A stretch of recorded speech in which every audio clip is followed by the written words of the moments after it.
Have you ever just felt out of sync with your oldest friends? It's this weird, confusing feeling, and honestly, it can be pretty lonely.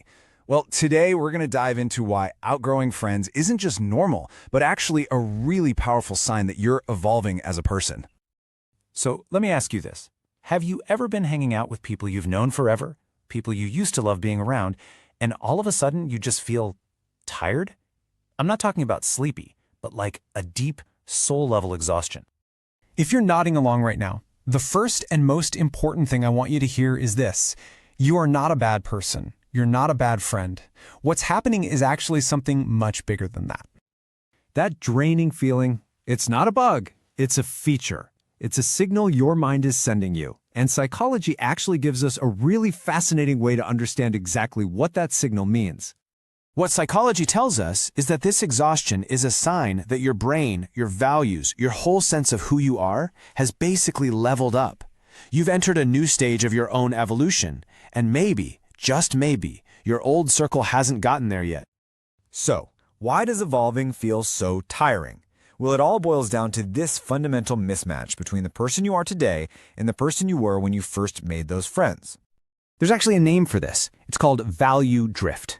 It's the official term for when your core priorities, what you care about, what gets you excited, start to, well, drift. And that drift creates a gap, a mismatch, and that is exactly where the exhaustion seeps in. Think about it like this, right? It used to feel amazing because you were all on the same page. Your values lined up and it gave you energy.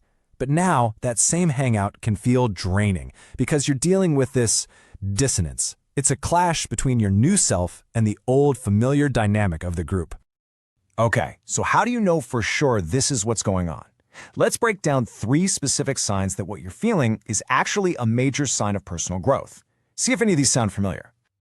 So, the first and biggest sign is the one we've already been talking about, but it's so important we've got to look at it a little closer. Is that value drift in action?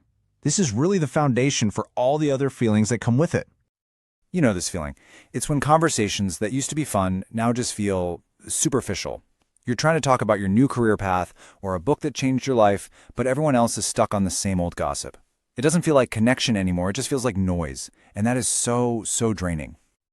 All right, the second sign of growth is a little more subtle, but man, is it powerful. This isn't about what you talk about, it's about who you're allowed to be. This is a phenomenon called identity stagnation. Have you ever felt like you have to put on a costume of your younger self around certain friends? That's identity stagnation. You've grown, you've changed, but the group still sees you as the funny one or the irresponsible one or whatever you were years ago.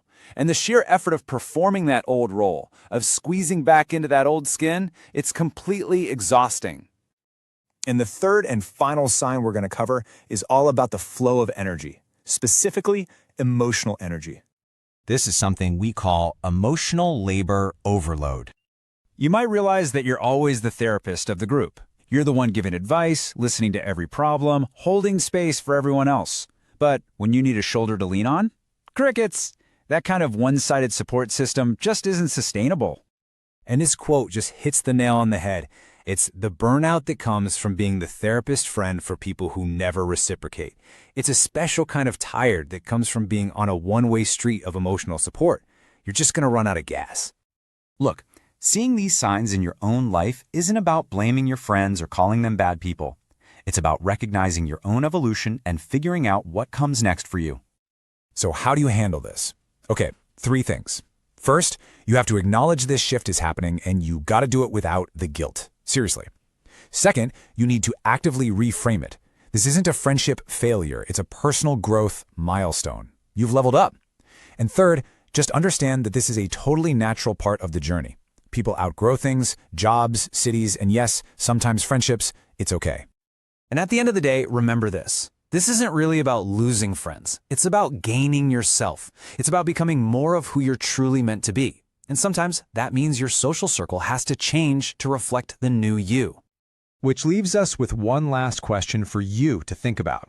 If your social circle is a mirror reflecting who you are, what does that mirror show you right now? And maybe more importantly, who are you on your way to becoming?